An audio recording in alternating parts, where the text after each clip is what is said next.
ह्या मादरचोद सरकारला मला एवढंच सांगायचं आहे, शेतकऱ्याची कर्जमाफी करा, शेतकऱ्याला विमा मंजूर करून द्या, शेतकऱ्यासाठी काहीतरी करा. तुमचं राजकारण काही झालं कीच उठतं, काही दुष्काळ आला, काही झालं शेतकऱ्यावर काही जर आवड आलं की घ्यायचं राजकारण उठलंच बोडाशी.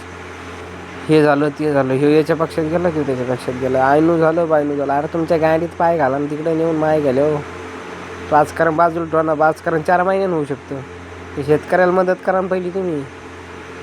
भाडखाऊ सरकार झालं तुमचं सगळं. 3 सरकार आले, 3 जण एका ठिकाणी आली का सर तुम्ही? शेतकऱ्याची कामच करायला आले ना, दुसरं काही करायला आले? तुमचं काय नसते, हे आला मी आलो मग गेलो आलो वापस गेलो हे झालं ते झालं. अरे त्यासाठी तुमचं नाही ना आलं सरकार, तुम्ही काय कामासाठी गेलं ना. हेच करा ना तुम्ही कामं, भाडखाऊवानी ना करून बाकीची कामं. कुचमळ गांडी सरकार तयार केलं तुम्ही सगळं.